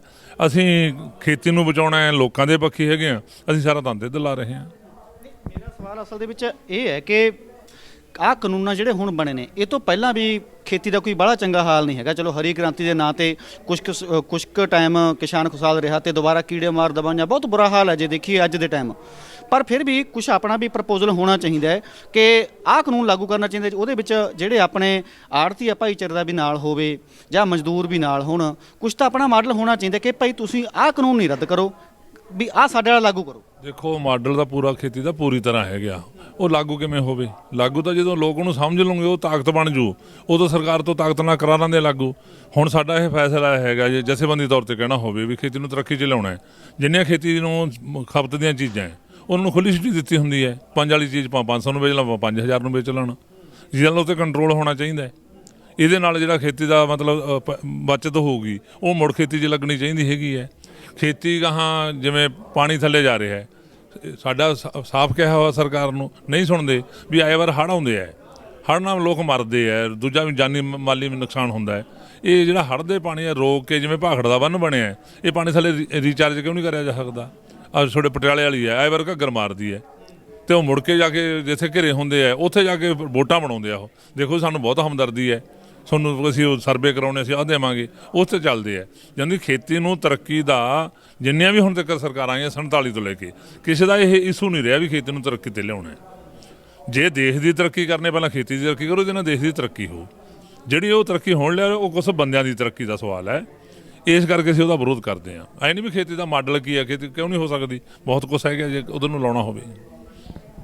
ਅਸੀਂ ਪਹਿਲਾਂ ਵੀ ਜਦੋਂ ਚਲੋ ਅਸੀਂ ਵੀ ਪੜ੍ਹਦੇ ਸੀ ਜਾਂ ਮੇਰੇ ਸੀਨੀਅਰ ਹੋਰ ਪੜ੍ਹਦੇ ਰਹੇ ਨੇ, ਬੱਸਾਂ ਦੇ ਕਿਰਾਏ ਪਿੱਛੇ ਲੜਾਈਆਂ ਹੁੰਦੀਆਂ ਤੇ 5 ਰੁਪਏ ਕੋਈ ਕਿਰਾਏ ਵਾਲਾ ਵਧਾਉਣ ਦਾ ਹੁੰਦਾ ਜਾਂ 4 ਰੁਪਏ ਵਧਾਉਣ ਦਾ ਹੁੰਦਾ ਤੇ ਉਹ ਕਹਿੰਦੇ ਹੁੰਦੇ ਇੱਕ ਕਿਰਾਇਆ ਵਧਾਉਣਾ ਨਹੀਂ ਹੈਗਾ। ਲੋਕ ਕਹਿੰਦੇ ਫਿਰ ਕਿਤੇ 2.5-3 ਰੁਪਏ ਤਾਂ ਸਮਝੌਤਾ ਹੋ ਜਾਂਦਾ ਹੁੰਦਾ। ਚਲੋ ਵਿਚਲਾ ਬੰਦਾ ਹੁੰਦਾ ਸੀ। ਕਿਤੇ ਆਉਣ ਵਾਲੇ ਟਾਈਮ 'ਚ ਜੇ ਦੇਖੀਏ ਕੇਂਦਰ ਨੇ ਸਭ ਰੁਪਈਏ ਅਪਣਾ ਲਏ, ਕਿਤੇ ਹੁਣ ਸੁਪਰੀਮ ਕੋਰਟ ਵਿਚੋਲੇ ਵਾਲਾ ਸਮਝੌਤਾ ਤਾਂ ਨਹੀਂ ਕਰਾਊਗਾ ਕਿ 2-2.5 ਰੁਪਏ ਤੇ ਨਿਬੜੂਗਾ। ਦੇਖੋ ਕੋਰਟ ਦਾ ਕੀ ਹੈ, ਇਦੋਂ ਪਹਿਲਾਂ ਜਿਹੜੀ ਸੁਪਰੀਮ ਕੋਰਟ ਦਾ ਹੈਗਾ ਇਹਦੇ 'ਚ ਕਿਵੇਂ ਨਿਬੜਦਾ, ਕੀ ਫੈਸਲਾ ਕਰਦੀ ਹੈ, ਇਹ ਤਾਂ ਆਊਗਾ ਸਾਹਮਣੇ। ਇਦੋਂ ਪਹਿਲਾਂ ਜਿਹੜਾ ਸੁਪਰੀਮ ਕੋਰਟ ਦੇ ਫੈਸਲੇ ਹੈ, ਜਿੰਨਾ ਭਾਰਤੀ ਜਨਤਾ ਪਾਰਟੀ ਨੇ ਸਾਰੀਆਂ ਸੰਸਥਾ 'ਚ ਵਜਨ ਬਣਾਇਆ ਹੋਇਆ, ਜਿਹਨੂੰ ਜਾਣਨ ਦੇ ਤੌਰ 'ਤੇ ਜਦੋਂ ਆਹ ਦਿੱਲੀ 'ਚ ਇਹਨਾਂ ਨੇ ਦੰਗੇ ਕਰਾਏ ਹੈ, ਉੱਥੋਂ ਦੇ ਸੁਪਰੀਮ ਕੋਰਟ ਦੇ ਮਤਲਬ ਜੱਜ ਨੇ ਬਕਾਇਦਾ ਕਿਹਾ ਵੀ ਫਲਾਨਾ ਜਿਹੜਾ ਬੰਦਾ ਇਹਨਾਂ ਦਾ ਆਗੂ ਹੈ ਉਹ ਦੰਗੇ ਮਤਲਬ ਮੂਹਰੇ ਕਰਾਉਣ 'ਚ ਹੈ, ਭੜਕਾਉਣ 'ਚ ਹੈ, ਇਹ 'ਤੇ ਪਰਚਾ ਦਰਜ ਕਰੋ। ਹੋਇਆ ਇਹ ਵੀ ਉਹ ਰਾਤ ਨੂੰ ਬਦਲ ਕੇ ਚੰਡੀਗੜ੍ਹ ਭੇਜਤਾ। ਜੇ ਹੁਣ ਆਈਸ ਕੁਐਸਚਨ ਦਾ ਰੋਲ ਸੁਪਰੀਮ ਕੋਰਟ ਦਾ ਰਹਿਣਾ ਹੈ, ਉਹਨੂੰ ਕੌਣ ਮੰਨੂਗਾ? ਜੇ ਸੁਪਰੀਮ ਕੋਰਟ ਹੈ ਸੱਚੀ ਹੁਣ ਸਾਫ਼ ਕਰਦੀ ਹੈ ਫਿਰ ਤਾਂ ਮੰਨ ਹੀ ਲੈਣਗੇ। ਜੇ ਸੁਪਰੀਮ ਕੋਰਟ 'ਚ ਕੋਈ ਜਾ ਵੜਿਆ, ਆਹ ਜਿਹੜੇ ਬਣੇ ਹੋਏ ਆ ਮਤਲਬ ਕਾਨੂੰਨ ਬਣਾਏ ਹੈ, ਇਹ ਤਾਂ ਅਧਿਕਾਰ ਹੀ ਨਹੀਂ ਹੈਗਾ ਸੈਂਟਰ ਨੂੰ। ਇਹਦਾ ਜਿਹੜਾ ਖੇਤੀ ਨਾਲ ਸੰਬੰਧ ਹੈ ਇਹ ਸਰਕਾਰਾਂ ਦਾ ਅਧਿਕਾਰ ਹੈ। ਫਿਰ ਸੁਪਰੀਮ ਕੋਰਟ ਨੂੰ ਇਹ ਕਹਿਣਾ ਤੁਸੀਂ ਉਲੰਘਣਾ ਕੀਤੀ ਹੈ, ਉਹ ਐਂ ਰੱਦ ਕਰ ਦੇਣਾ ਚਾਹੀਦਾ ਉਹਨਾਂ ਨੂੰ।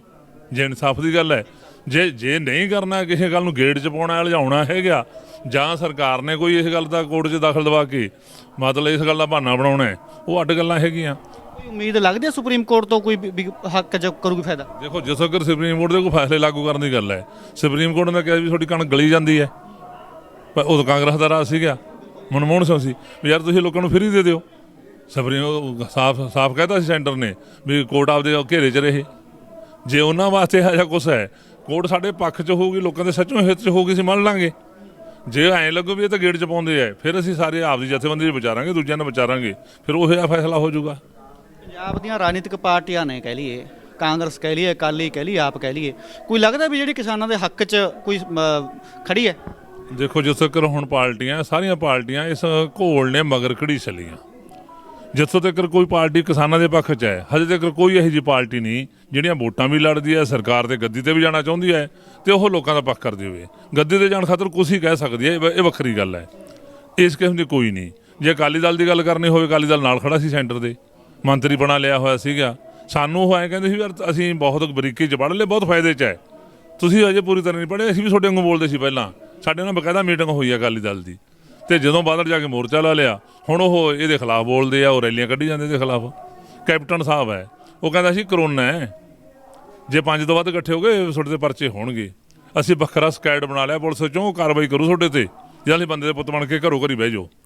ਜੇ ਲੋਕਾਂ ਵਾਸਤੇ ਇਹ ਬਣ ਗਿਆ ਵੀ ਯਾਰ ਕਰੋਨਾ ਕਿੰਨਿਆਂ ਕੁ ਨੂੰ ਮਾਰ ਦੋ, ਇਹਨਾਂ ਦੇ ਕੇਸ ਕੀ ਕਰ ਦੇਣਗੇ। ਆਹ ਜਿਹੜੇ ਕਾਨੂੰਨ ਆ ਉਹ ਸਾਡੀ ਮੌਤ ਦੇ ਵਾਰੰਟ ਹੈ, ਸਾਨੂੰ ਖੇਤੀ ਜੜ ਕੇ ਟੁੱਟਣ ਨੂੰ ਮਾਰਦੇ ਆ। ਇਹ ਲੋਕਾਂ ਨੂੰ ਗੱਲ ਪੱਲੇ ਪਈ, ਅਸੀਂ ਸਮਝਾਉਣ 'ਚ ਕਾਮਯਾਬ ਹੋਏ। ਜੇ ਕਹਿਣਾ ਹੋਵੇ ਲੋਕਾਂ ਨੂੰ, ਲੋਕ ਉੱਠੇ ਐ। ਉਸੇ ਕੈਪਟਨ ਨੂੰ ਇਹ ਕਹਿਣਾ ਪੈ ਗਿਆ ਵੀ ਜਿਹੜੇ ਪਹਿਲਾਂ ਵਾਲੇ ਬਣਾਏ ਕਿਸੇ ਉਹ ਵੀ ਵਾਪਸ ਲਵਾਂਗੇ। ਲਿਆ ਹਜੇ ਜ਼ਿਕਰ ਵੀ ਕੋਈ ਨਹੀਂ, 2 ਵਾਰੀ ਵਾਅਦਾ ਵੀ ਕਰ ਲਿਆ। ਤੇ ਉਦੋਂ ਮੁੜ ਕੇ ਉਹ ਜਿਹੜੇ ਸਾਨੂੰ ਅਸੀਂ 5 ਨਾਲ ਇਕੱਠੇ ਹੋ ਸਣੇ ਰੌਲਾ ਕੇ ਪੰਜਾਬ ਦੇ ਵਿੱਚ ਉਹ ਧਰਨੇ ਮੁਜ਼ਾਹਰੇ ਕਰਦੇ ਜਾਂ ਮਾਰਚ ਕਰਦੇ ਤੁਰੇ ਫਿਰਦੇ ਆ।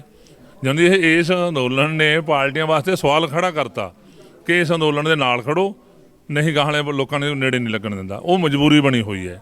ਜੇ ਹੁਣ ਬਹੁਤ ਜ਼ਿਆਦਾ ਘਵਾ ਪਲਿਆ ਪੰਜਾਬ 'ਚ, ਉਹ ਕਹਿੰਦੇ ਅਸੀਂ ਤਾਂ ਹਾਂ ਹੀ ਜਾਵਾਂ ਕਿਸਾਨਾਂ ਦੇ। ਦੇਖੋ ਸਾਡਾ ਦਿੱਲੀ 'ਚ ਰਾਜ, ਦੇਖੋ ਕਿਆ ਕਮਾਲ ਕਰਤਾ, ਕਹੇ ਜਿਹੇ ਸਕੂਲ, ਕਹੇ ਜਿਹਾ ਹਸਪਤਾਲ। ਅਸੀਂ ਸਵਾਲ ਕਰਦੇ ਹਾਂ ਉਹਨਾਂ ਨੂੰ ਵੀ ਜੇ ਇਕੱਲੇ ਹਸਪਤਾਲ ਸਕੂਲਾਂ ਦਾ ਮਸਲਾ ਹੱਲ ਹੁੰਦਾ ਪੂਰੇ ਭਾਰਤ ਦਾ?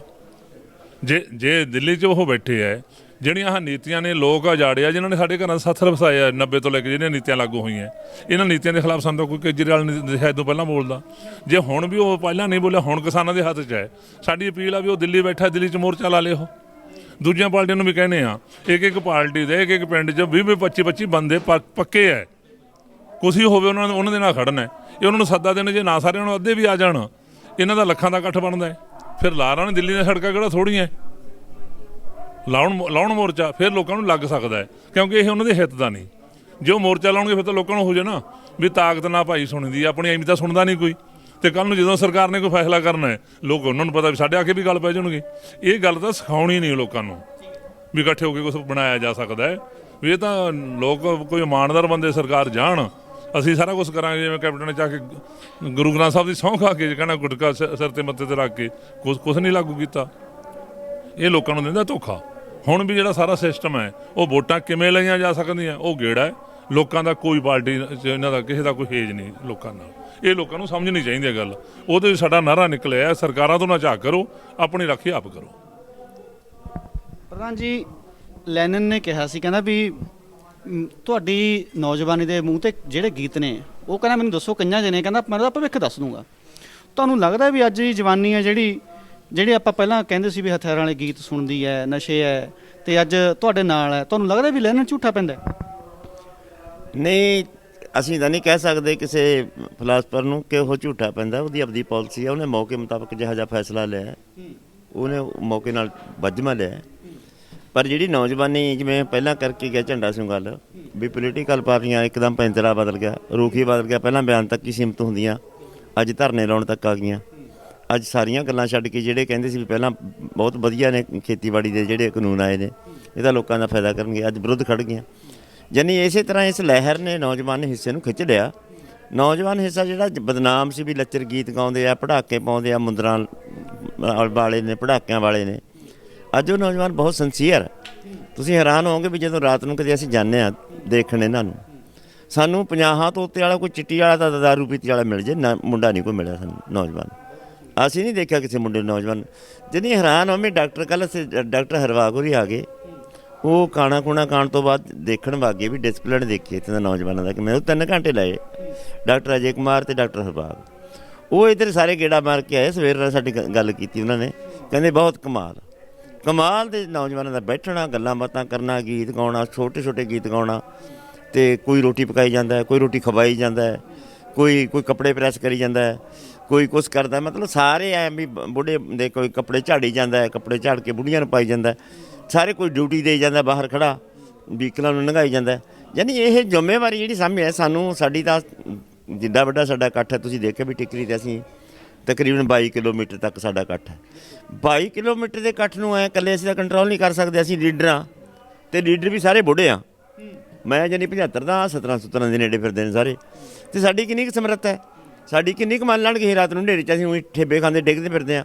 ਅਤੇ ਸਾਰਾ ਕੰਮ ਮਾਂ ਦੇ ਪੁੱਤਾਂ ਨੇ ਇਹਨਾਂ ਨੇ ਸਾਂਭਿਆ ਹੋਇਆ। ਅੱਜ ਤਾਂ ਵਧਾਈ ਦੇ ਕੇ ਉਹਨਾਂ ਨੂੰ ਅੱਛਾ ਕਰਦੇ ਹਾਂ। ਅੱਜ ਤਾਂ ਜਦੋਂ ਵੀ ਜਾ ਕੇ ਇਹਨਾਂ ਦੇ ਸਟੇਜਾਂ 'ਤੇ ਬੋਲਦੇ ਹਾਂ ਵੀ ਯਾਰ ਆਸ ਤੋਂ ਵੱਧ ਤੁਸੀਂ ਪੁੱਗੇ ਹੋ। ਮੈਨੂੰ ਨਹੀਂ ਲੱਗਦਾ ਸੀ ਵੀ ਇਹ ਨਕਸ਼ਾ ਨੌਜਵਾਨਾਂ ਦਾ, ਪੰਜਾਬ ਦੇ ਨੌਜਵਾਨਾਂ ਦਾ ਨਕਸ਼ਾ ਇਹ ਕਿਹਨੇ ਵਿਗਾੜਤਾ। ਇਹ ਸਾਡੀ ਵੀ ਅਸੈਸਮੈਂਟ ਨਹੀਂ ਸੀ ਵੀ ਨੌਜਵਾਨ ਇੰਨੇ ਸਿੰਸੀਅਰ। ਅੱਜ ਸਵੇਰੇ ਇੱਕ ਪਿੰਡ ਦੇ ਮੁੰਡੇ ਆਏ ਮੈਨੂੰ ਮਿਲਣ, ਮੈਂ ਉਹਨਾਂ ਦੀ ਕੁਆਲੀਫਿਕੇਸ਼ਨ ਪੁੱਛੀ ਸਾਰਿਆਂ ਦੀ ਵੀ ਤੁਸੀਂ ਕੰਮ ਪਹਿਲਾਂ ਤਾਂ ਇਹ ਦੱਸੋ ਵੀ ਕੰਮ ਕੀ ਕਰਦੇ। ਉਹ ਸਾਰਿਆਂ ਦੀ ਕੁਆਲੀਫਿਕੇਸ਼ਨ ਕੀ ਸੀ, ਕਰਦੇ ਕੀ ਸੀ। ਉਹ ਸਾਰੇ ਖੇਤੀ ਕਰਨ ਵਾਲੇ, 10 ਮੁੰਡੇ 10 ਹੀ ਖੇਤੀ ਕਰਨ ਵਾਲੇ, ਯਾਨੀ BA ਤੋਂ ਘੱਟ ਤਾਂ ਕੋਈ ਹੈ ਨਹੀਂ ਸੀ। ਇੱਕ ਮੁੰਡਾ ਸੀ +2 ਕੀਤੀ ਹੋਈ, ਚਲ ਉਹਦੇ ਕਿਸੇ ਕਰਦਾ ਕਰਕੇ ਕਹਿੰਦਾ ਮੈਂ ਗਾਹਾਂ ਪੜ੍ਹ ਨਹੀਂ ਸਕਿਆ। ਕੋਈ ਕਿਸੇ ਦੀ ਕਮਰਸ਼ੀਅਲ ਕੀਤੀ ਹੋਈ ਹੈ, ਕੋਈ MPhil ਹੈ, ਕੋਈ BA ਹੈ, ਕੋਈ MSc ਕੀਤੀ ਹੋਈ ਹੈ, ਕੋਈ BSc ਕੀਤੀ ਹੋਈ ਹੈ। ਯਾਨੀ ਇੰਨੇ ਕੁਆਲੀਫਾਈਡ ਬੰਦੇ ਖੇਤੀ ਕਰ ਰਹੇ ਨੇ। ਨਾਲ ਉਹਨਾਂ ਨੂੰ ਇਹ ਗੱਲ ਵੀ ਆ ਜਿਹੜਾ ਖੇਤੀ ਹੈ, ਖੇਤੀ 'ਚ ਬਚਦਾ ਪ੍ਰਧਾਨ ਜੀ ਕੁਛ ਨਹੀਂ। ਅਸੀਂ ਜਾਣਦੇ ਹਾਂ ਵੀ ਸਿਸਟਮ ਮਾੜਾ ਹੈ, ਮਾੜੇ ਸਿਸਟਮ ਦੇ ਵਿੱਚ ਹੁਣ ਸਾਡੇ ਵੀ ਬੱਚੇ ਨੇ, ਸਾਡੇ ਬੱਚਿਆਂ ਨੂੰ ਅਸੀਂ ਪੜ੍ਹਾ ਦਾਂਗੇ ਲਿਖਾ ਦਾਂਗੇ, ਔਖੇ ਹੈ। ਅਸੀਂ ਆਪ ਸਹੂਲਤਾਂ ਘੱਟ ਲੈ ਕੇ ਪੈਸੇ ਪੂਸੇ ਬਚਾ ਕੇ ਉਹਨਾਂ ਦੀ ਵਿੱਦਿਆ ਪੂਰੀ ਕਰ ਦਾਂਗੇ, ਫਿਰ ਰੁਜ਼ਗਾਰ ਕਿੱਥੇ ਹੈ। ਯਾਨੀ ਇਹ ਗੱਲ ਦਾ ਸਾਡੀ ਨੌਜਵਾਨ ਪੀੜ੍ਹੀ ਨੂੰ ਪਤਾ ਲੱਗ ਗਿਆ, ਕਿਉਂਕਿ ਹੁਣ 25-30 ਸਾਲ ਦਾ ਜਿਹੜਾ ਨੌਜਵਾਨ ਹੈ ਉਹਦੇ ਆਪਦੇ ਵੀ ਬੱਚੇ ਹੈ, ਉਹਦੇ ਸਿਰ ਜ਼ਿੰਮੇਵਾਰੀ ਤਾਂ ਪਏਗੀ ਨਾ ਵੀ ਬੱਚੇ ਦਾ ਭਵਿੱਖ ਕਿਵੇਂ ਬਣੇ। ਯਾਨੀ ਇਹ ਅਗਲੇ ਭਵਿੱਖ ਦੇ ਵਿੱਚ ਆਉਣ ਵਾਲੇ ਦਿਨਾਂ ਦੇ ਵਿੱਚ ਸਾਡੀ ਤਾਂ ਨਿਕਲ ਗਈ ਜ਼ਿੰਦਗੀ, ਤਾਂ ਹੁਣ ਇਹਨਾਂ ਦੀ ਹੈ, ਇਹਨਾਂ ਦੀ ਜ਼ਿੰਦਗੀ ਦੇ ਭਵਿੱਖ ਦਾ ਸਵਾਲ ਹੈ। ਯਾਨੀ ਨੌਜਵਾਨ ਪੀੜ੍ਹੀ ਨੇ ਇਹ ਗੱਲ ਸਮਝੀ ਹੋਈ ਹੈ, ਇਸ ਕਰਕੇ ਦਿਸ਼ਾ ਬਦਲੀ ਹੋਈ ਹੈ ਨੌਜਵਾਨਾਂ ਦੀ, ਕਲਾਕਾਰਾਂ ਦੀ ਵੀ ਦਿਸ਼ਾ ਬਦਲੀ ਹੋਈ ਹੈ। ਤੁਸੀਂ ਦੇਖਦੇ ਹੋ ਹੁਣ ਉਹ ਗੀਤ ਕਿਹੜੇ ਬਣਾ ਕੇ ਗਾ ਰਹੇ ਨੇ, ਦਿੱਲੀਏ ਤੂੰ ਐਂ ਕਰ ਦਿਆਂਗੇ, ਦਿੱਲੀਏ ਤੈਨੂੰ ਐਂ ਕਰ ਦਿਆਂਗੇ, ਦਿੱਲੀਏ ਤੈਂ ਸਾਡੇ ਨਾਲ ਐਂ ਕੀਤਾ, ਦਿੱਲੀ ਨੇ, ਹਾਲਾਂਕਿ ਦਿੱਲੀ ਨੇ ਤਾਂ ਇੱਟਾਂ ਹੀ ਨੇ, ਹਾਕਮ ਬਦਲਦੇ ਨੇ, ਲਾਲ ਕਿਲ੍ਹਾ ਤਾਂ ਇੱਟਾਂ ਨਾਲ ਤਾਂ ਸਾਡਾ ਕੋਈ ਵੈਰ ਨਹੀਂ, ਦਿੱਲੀ ਦੇ ਵਿੱਚ ਰਹਿਣ ਵਾਲੇ ਲੋਕਾਂ ਨਾਲ ਕੋਈ। ਦਿੱਲੀ ਇੱਕ ਕੇਂਦਰ ਬਣ ਗਿਆ, ਜਿਹੜੇ ਦਿੱਲੀ ਦੇ ਵਿੱਚ ਹੁਕੂਮਤ ਕਰਦੇ ਨੇ ਉਹ ਲੋਕਾਂ ਨਾਲ ਕਦੇ ਇਨਸਾਫ ਨਹੀਂ ਕਰਦੇ। ਇਹ ਇੱਕ ਭਾਵਨਾ ਬਣ ਗਈ, ਇੱਕ ਰੁਚੀ ਬਣ ਗਈ, ਉਹਦੇ ਖੜ ਕੇ ਉੱਤੇ ਗੀਤ ਲਿਖਦੇ ਨੇ ਸਾਡੇ ਸਾਰੇ ਕਲਾਕਾਰ। ਅਤੇ ਕਲਾਕਾਰਾਂ ਦੇ ਵਿੱਚ ਵੀ ਤੁਸੀਂ ਦੇਖੇ ਨੇ ਹੁਣ ਕਿੰਨੇ ਕਲਾਕਾਰ ਇੱਥੋਂ ਗਏ ਨੇ ਗੀਤ ਗਾਉਂਦੇ ਨੇ, ਕਿਸੇ ਕੋਲ ਸਾਜ਼ ਨਹੀਂ, ਬਿਨਾਂ ਸਾਜ਼ਾਂ ਦੇ ਗਾਉਂਦੇ ਨੇ। ਜਿਹੜਾ ਕਨਵਰ ਗਰੇਵਾਲ ਹੈ ਉਹ ਤਾਂ ਸਾਡੇ ਵਿੱਚ ਆ ਕੇ ਬਹਿ ਜਾਂਦਾ, ਇੱਥੇ ਆ ਕੇ ਜੇ ਹੁਣੀ ਕਹੇ ਵੀ ਹੁਣੀ ਗੀਤ ਗਾਉਣਾ ਤਾਂ ਇੱਥੇ ਗੀਤ ਗਾਉਣਾ। ਯਾਨੀ ਇਹ ਰੁਚੀ ਬਦਲੀ ਹੈ, ਇਹ ਰੁਚੀ ਨਹੀਂ ਬਹੁਤ ਚੰਗੀ ਭਾਵਨਾ ਹੋਈ ਹੈ। ਖਾਸ ਕਰਕੇ ਅਸੀਂ ਤਾਂ ਕਹਿੰਦੇ ਵੀ ਜੇ ਕਾਨੂੰਨ ਵਾਪਸ ਹੁੰਦੇ ਨੇ ਕਿ ਨਹੀਂ ਹੁੰਦੇ ਇਹ ਤਾਂ ਅਗਲੀ ਗੱਲ ਹੈ। ਅਸੀਂ ਤਾਂ ਬਹੁਤ ਕੁਝ ਜਿੱਤ ਲਿਆ, ਬਹੁਤ ਕੁਝ ਹਾਸਲ ਕਰ ਲਿਆ। ਹਰਿਆਣੇ ਤੇ ਪੰਜਾਬ ਦੇ ਕਿਸਾਨਾਂ ਦਾ ਕਿੱਡਾ ਪਾੜਾ ਸੀ, ਦੁੱਧ ਵੰਡੀ ਜਾਂਦੇ ਨੇ, ਪ੍ਰਸ਼ਾਦ ਵੰਡੀ ਜਾਂਦੇ ਨੇ, ਪੰਜੀਰੀ ਵੰਡੀ ਜਾਂਦੇ ਨੇ, ਖੋਆ ਵੰਡੀ ਜਾਂਦੇ ਨੇ, ਚੱਪਲਾਂ, ਟੁੱਥਪੇਸਟ, ਕੰਬਲ, ਰਜਾਈਆਂ, ਮੰਜੇ, ਜਿਹੜੀ ਚੀਜ਼ ਮੰਗਦੇ ਆ ਉਹੀ ਲੈ ਆਉਂਦੇ ਨੇ। ਕਿਤੇ ਉਹ ਸੀ ਕਿ ਕਿਸੇ ਨੇ ਪਾਣੀ 'ਚ ਚੱਲ ਰਹੀ ਸੀ ਨਹਿਰ, ਕਿਸੇ ਨੇ ਧੱਕਾ ਦਿੱਤਾ, ਉਹ ਅਗਲੇ ਵਾਲੇ ਨੂੰ ਤਿਰਨਾ ਆਉਂਦਾ ਨਹੀਂ ਸੀ, ਪਰ ਉਹ ਤਿਰਨ ਸਿੱਖ ਗਿਆ। ਮੈਨੂੰ ਤਾਂ ਕਿਤੇ ਨਾ ਕਿਤੇ ਤਕਰੀਬਨ ਇਹ ਜੇ ਆਪਾਂ ਇਹ ਕਹਿ ਲਈਏ ਕਿ ਮੋਦੀ ਨੇ ਆਪਾਂ ਨੂੰ ਕਿਸਾਨਾਂ ਨੂੰ ਧੱਕਾ ਦਿੱਤਾ ਸੀ, ਉਹ ਤਿਰਨ ਲੱਗੇ। ਜੇ ਕਹਿ ਲਈਏ ਅੱਜ ਦਾ ਸਾਰਾ ਨੌਜਵਾਨ ਬਜ਼ੁਰਗ ਹਰਿਆਣਾ ਪੰਜਾਬ ਸਾਰਾ ਇਕੱਠਾ ਕਰਤਾ ਆਹ ਕਾਨੂੰਨਾਂ ਨੇ, ਜਦੋਂ ਪਰਮਾਤਮਾ ਕਰੇ ਕਿ ਰੱਦ ਹੋ ਜਾਣ। ਪ੍ਰਧਾਨ ਜੀ ਮੇਰਾ ਇੱਕ ਤੁਹਾਨੂੰ ਸਵਾਲ ਹੈ ਜੀ, ਪਟਿਆਲਾ ਦੇ ਵਿੱਚ ਜਦੋਂ ਜਾਂ ਪਹਿਲਾਂ ਆਪਣੇ ਪੰਜਾਬ ਦੇ ਵਿੱਚ ਧਰਨੇ ਚੱਲ ਰਹੇ ਸੀ, ਤੁਸੀਂ ਸੱਚੀ ਦੱਸਿਓ ਦਿਲ ਤੋਂ ਕਿ ਉਦੋਂ ਤੁਹਾਨੂੰ ਲੱਗਦਾ ਸੀ ਵੀ ਇਹ ਪੰਜਾਬ ਜਾਂ ਕੋਈ ਐਡਾ ਕਿਤੇ ਨੌਜਵਾਨਾਂ ਦਾ ਇੰਨਾ ਏਕਾ ਹੋ ਜਾਊਗਾ ਜਾਂ ਇਹ ਸੰਘਰਸ਼ ਐਡਾ ਵੱਡਾ ਹੋਊਗਾ? ਦੇਖੋ ਜਿੱਥੋਂ ਤੱਕ ਨੌਜਵਾਨਾਂ ਦਾ ਹੈ, ਸਾਨੂੰ ਇਹ ਲੱਗਦਾ ਵੀ ਅੱਗਾ ਨੇੜੇ ਆ ਗਿਆ ਅਤੇ ਪਿੱਛੇ ਕੁਛ ਸਾਨੂੰ ਦੀਂਦਾ ਨਹੀਂ ਹੈਗਾ। ਬਹੁਤ ਫਿਕਰਮੰਦ ਸੀਗੇ ਅਸੀਂ ਵੀ ਕੋਈ ਸਾਡੇ ਵਾਰਸ ਜੰਮਣਗੇ, ਉਹ ਤਾਂ ਸਾਨੂੰ ਲੱਗ ਗਿਆ ਵੀ ਵਾਰਸਾਂ ਨੇ ਤਾਂ ਆ ਗਏ ਭਾਈ, ਸਾਂਭ ਲਈ ਜ਼ਿੰਮੇਵਾਰੀ ਤਾਂ ਚੱਕ ਲਈ ਉਹਨਾਂ ਨੇ। ਜਦੋਂ ਅਸੀਂ ਇਹ ਅੰਦੋਲਨ ਸ਼ੁਰੂ ਕੀਤਾ ਹੈ, ਅਸੀਂ ਲੋਕਾਂ ਨੂੰ ਬਹੁਤ ਸਪਸ਼ਟ ਕਿਹਾ ਵੀ ਜਿੰਨੀਆਂ ਪੰਜਾਬ ਦੀਆਂ ਸਾਰੀਆਂ ਜਥੇਬੰਦੀਆਂ, ਜਿੰਨੀ ਉਹਨਾਂ ਦੀ ਤਾਕਤ ਹੈ, ਪੂਰੀ ਇਮਾਨਦਾਰੀ ਨਾਲ ਸਾਰਾ ਤੰਤਰ ਲਾ ਲੈਣਾ, ਇਹ ਕਾਨੂੰਨ ਨਹੀਂ ਵਾਪਸ ਹੁੰਦੇ। ਫਿਰ ਸਵਾਲ ਸੀ ਵੀ ਜੇ ਕਾਨੂੰਨ ਨਹੀਂ ਵਾਪਸ ਹੁੰਦੇ ਲੜਦੇ ਕਾਹਤੋਂ? ਫਿਰ ਅਸੀਂ ਕਿਹਾ ਵੀ ਉਹ ਹੈਗੀ ਆ ਤਾਕਤ, ਉਹ ਤਾਕਤੋਂ ਤੁਸੀਂ ਲੋਕ ਆਹ ਨੌਜਵਾਨ ਉਹਨਾਂ ਨੂੰ ਇਕੱਠਿਆਂ ਕਰਨ ਦੀ ਖਾਤਰ ਅਸੀਂ 5 ਦਿਨ ਪਿੰਡਾਂ ਦੇ ਵਿੱਚ ਨਾਕਾਬੰਦੀ ਕੀਤੀ। ਉਸ ਨਾਕਾਬੰਦੀ ਨਾਲ ਇਹ 600 ਪਿੰਡ 'ਚ ਹੋਈ। ਜਨ ਦੀ ਜੇ ਇੱਕ ਪਿੰਡ ਦਾ 4000 ਵੀ ਗਿਣ ਲਈ 25 ਲੱਖ ਹੈ। 25 ਲੱਖ ਨੂੰ ਇਹ ਪਤਾ ਲੱਗ ਗਿਆ ਵੀ ਸਾਡੇ ਲਈ ਤਾਂ ਬਹੁਤ ਖਤਰਨਾਕ ਹੈ। ਅਤੇ ਉਹਨਾਂ ਇਕੱਠਾਂ 'ਚ ਹੀ ਜਿੱਥੇ ਸਾਡੀ 15,000 ਦੀ ਗਿਣਤੀ ਹੁੰਦੀ ਸੀ, ਜਨ ਦੀ 1 ਲੱਖ ਉਹ 4,000 ਆਇਆ ਅਤੇ 26,000 ਔਰਤਾਂ ਆਈਆਂ ਉਹਦੇ 'ਚ। ਉਦੋਂ ਬਾਅਦ ਉਹ ਬਾਦਲ ਵਾਲਾ ਤੇ ਉਹਦਾ ਮੋਰਚਾ ਲੱਗਦਾ, ਉਦੋਂ ਬਾਅਦ ਸਾਨੂੰ ਬਣਨ ਲੱਗ ਗਿਆ ਸੀ। ਜਦੋਂ ਬਾਦਲ ਮੋਰਚਾ ਲੱਗ ਗਿਆ ਰੋਜ਼ ਵਧੀ ਜਾਂਦੀ ਸੀ, ਤੇ ਬਾਦਲ ਵਾਲਾ ਵੀ ਤੇ ਪਟਿਆਲੇ ਵਾਲਾ ਵੀ, ਉਦੋਂ ਸਾਨੂੰ ਵੱਧ ਗਿਆ ਬਣ ਗਿਆ ਸੀ ਵੀ ਹੌਸਲਾ ਵੀ ਹੁਣ ਨਹੀਂ, ਹੁਣ ਦਿਵਾਲ ਨਹੀਂ, ਇਹ ਚੀਜ਼ ਤੁਰੇ ਚੱਲਾਂਗੇ ਤੇ ਇਹ ਲੰਮਾ ਚੱਲੂਗਾ।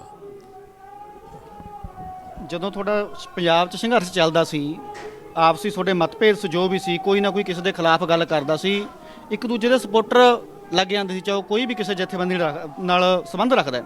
ਪਰ ਅੱਜ ਜਦੋਂ ਵੀ ਕਿਸੇ ਲੀਡਰ ਕੋਲੋਂ ਕੋਈ, ਚਾਹੇ ਉਹ ਪ੍ਰੈਸ਼ਰ ਪੈ ਜਾਂਦਾ ਉੱਪਰੋਂ, ਚਾਹੇ ਲੀਡਰੀ, ਜਦੋਂ ਆਪਾਂ ਪ੍ਰਧਾਨਗੀ ਕਰਦੇ ਹਾਂ, ਸੰਘਰਸ਼ ਵੱਡਾ ਹੈ, ਕਿਤੇ ਨਾ ਕਿਤੇ ਕੋਈ ਜੋ ਸ਼ਬਦ ਕਿਸੇ ਨਾ ਕਿਸੇ ਦੇ ਖਿਲਾਫ ਨਿਕਲਦਾ ਥੋੜਾ ਮੋਟਾ, ਚਾਹੇ ਉਹਨੂੰ ਖਿਲਾਫ ਨਾ ਕਹਿ ਲਿਓ, ਆਪਦੇ ਤਰੀਕੇ ਨਾਲ ਸਹੀ ਕਹਿਣਾ ਚਾਹੁੰਦਾ ਪਰ ਨਿਕਲ ਜਾਂਦਾ, ਉਦੋਂ ਲੋਕਾਂ ਦੇ ਜਿਹੜੇ ਦਿਲੋਂ ਜੁੜੇ ਹੋਏ ਨੇ ਰੁੱਗ ਭਰੇ ਜਾਂਦੇ ਨੇ ਕਾਲਜਾਂ 'ਚੋਂ ਕਿ ਕਿਸੇ ਦੇ ਖਿਲਾਫ ਨਾ ਕੋਈ ਸੰਘਰਸ਼ ਨੂੰ ਢਾਹ ਨਾ ਲੱਗੇ। ਤੁਹਾਨੂੰ ਲੱਗਦਾ ਨਹੀਂ ਵੀ ਥੋੜਾ ਜਿਹਾ ਜਦੋਂ ਆਪਾਂ ਉੱਥੇ ਚੱਲਦੇ ਹਾਂ ਤਾਂ ਮੂੰਹ ਦੇ ਵਿੱਚੋਂ ਜਿਹੜੇ ਸ਼ਬਦ ਨਿਕਲਦੇ ਨੇ ਸਿਰਫ ਸਾਂਝੀਵਾਲਤਾ ਵਾਲੇ ਸ਼ਬਦ ਨਿਕਲਣ? ਇਹੀ ਕੋਸ਼ਿਸ਼ ਹੈ ਸਾਡੀ ਤਾਂ, ਅਸੀਂ ਮੁੱਢ ਤੋਂ ਇਹ ਕੋਸ਼ਿਸ਼ ਕਰਦੇ ਰਹੇ ਹਾਂ। ਕਿਤੇ ਜ਼ਬਾਨ ਤੋਂ ਕੋਈ ਗੱਲ ਥੜਕ ਕੇ ਨਿਕਲ ਗਈ, ਕੋਈ ਜ਼ਬਾਨ ਤੋਂ ਇਹੋ ਜਿਹੀ ਗੱਲ ਜਿਹੜੀ ਮਤਲਬ ਘੋਲ ਨੂੰ ਢਾਹ ਲਾਉਂਦੀ ਹੈ ਜਾਂ ਕਿਸੇ ਦੇ ਖਿਲਾਫ, ਅਸੀਂ ਤਾਂ ਤੁਹਾਡੇ ਜ਼ਰੀਏ ਵੀ ਮਾਫੀ ਮੰਗਦੇ ਹਾਂ। ਅਸੀਂ ਕੋਸ਼ਿਸ਼ ਕੀਤੀ ਹੈ, ਨਾ ਸਟੇਜ ਤੋਂ ਨਾ ਮੀਡੀਆ ਦੇ ਵਿੱਚ ਦੀ ਕੋਈ ਕਿਸੇ ਦੇ ਖਿਲਾਫ ਅਟੈਕ ਕਰਨ ਦਾ ਹੁਣ ਵੇਲਾ ਨਹੀਂ ਹੈ, ਕਿਉਂਕਿ ਦੁਸ਼ਮਣ ਸਾਂਝਾ ਹੈ। ਸਾਂਝੇ ਦੁਸ਼ਮਣ ਦੇ ਖਿਲਾਫ ਸਾਂਝੀ ਲੜਾਈ ਲੜਨ ਵਾਸਤੇ ਵੱਡੀ ਤਾਕਤ ਦੀ ਲੋੜ ਹੈ। ਵੱਡੀ ਤਾਕਤ ਦੇ ਵਿੱਚ ਜਿਹੜੇ ਮਤਭੇਦ ਮਿਟਾ ਕੇ ਇਕਜੁੱਟਤਾ ਦੀ ਲੋੜ ਹੈ, ਉਹਦੀ ਖਾਤਰ ਆਪਾਂ ਨੂੰ ਇਕੱਠੇ ਚੱਲਣਾ ਚਾਹੀਦਾ। ਇਸ ਕਰਕੇ ਅਸੀਂ ਮੋਰਚੇ ਦੇ ਵਿੱਚ ਸਾਰੀਆਂ ਜਥੇਬੰਦੀਆਂ ਵੱਖੋ ਵੱਖਾਂ, ਇਹ ਠੀਕ ਹੈ, ਸਟੇਜਾਂ ਵੀ ਵੱਖੋ ਵੱਖਰੀਆਂ ਨੇ, ਇਹ ਵੀ ਠੀਕ ਹੈ, ਕਿਉਂਕਿ ਪੰਡਾਲ ਬਹੁਤ ਵੱਡੇ ਲੰਮੇ ਚੌੜੇ ਆ। ਇਸ ਕਰਕੇ ਸਾਨੂੰ ਸਾਰਿਆਂ ਨੂੰ ਇੱਕ ਸੁਰ 'ਤੇ ਇਕਜੁੱਟਤਾ ਰੱਖਣੀ ਚਾਹੀਦੀ। ਇਹ ਮੌਕਾ ਨਹੀਂ ਹੈ ਜੇ ਫਰਜ਼ ਕਰ ਲਓ ਅਸੀਂ ਜਾਂ ਮੈਂ ਕਿਸੇ ਜਥੇਬੰਦੀ ਦੇ ਖਿਲਾਫ ਬੋਲਦਾ, ਇਹਦਾ ਮਤਲਬ ਮੈਂ ਸਰਕਾਰ ਦੀ ਸੇਵਾ ਕਰਦਾ, ਇਹਦਾ ਕਾ ਮਤਲਬ ਮੈਂ ਘੋਲ ਨੂੰ ਢਾਹ ਲਾਉਣਾ।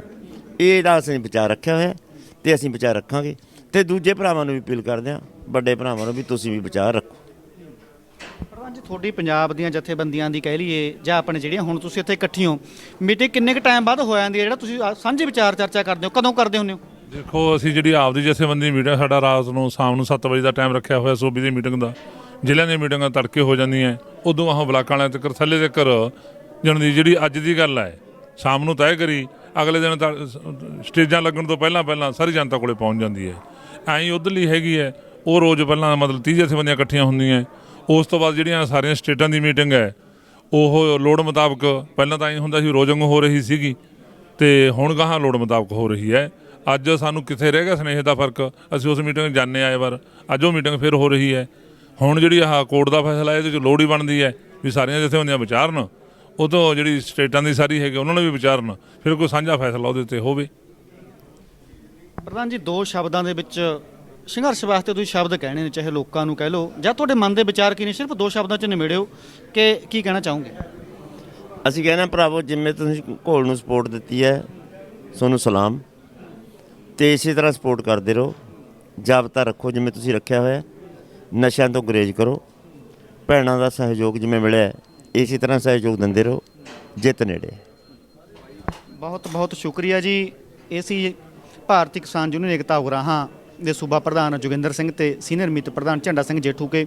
ਉਮੀਦ ਕਰਦੇ ਹਾਂ ਤੁਹਾਡੇ ਬਹੁਤ ਸਵਾਲਾਂ ਦੇ ਜਵਾਬ ਮਿਲ ਗਏ ਹੋਣਗੇ। ਕੋਸ਼ਿਸ਼ ਕਰਾਂਗੇ, ਹੁਣ ਟਿਕਰੀ ਬਾਰਡਰ ਦੀ ਡਿਊਟੀਆਂ ਨੇ ਇੱਥੇ ਸੰਘਰਸ਼ ਦੇ ਵਿੱਚ, ਤੇ ਜੋ ਤੁਹਾਡੇ ਸਵਾਲ ਹੋਣਗੇ ਸਾਨੂੰ ਤੁਸੀਂ ਕਮੈਂਟਾਂ ਦੇ ਵਿੱਚ ਜਾਂ ਮੈਸੇਂਜਰ ਦੇ ਵਿੱਚ ਲਿਖਦੇ ਰਹੋ। ਅਸੀਂ ਤੁਹਾਡੇ ਸਵਾਲਾਂ ਦੇ ਜਵਾਬ ਲੈਣ ਦੀ ਕੋਸ਼ਿਸ਼ ਕਰਦੇ ਰਹਾਂਗੇ। ਤਦ ਤੱਕ ਲਈ ਸਾਨੂੰ ਇਜਾਜ਼ਤ ਦਿਓ। ਧੰਨਵਾਦ ਜੀ।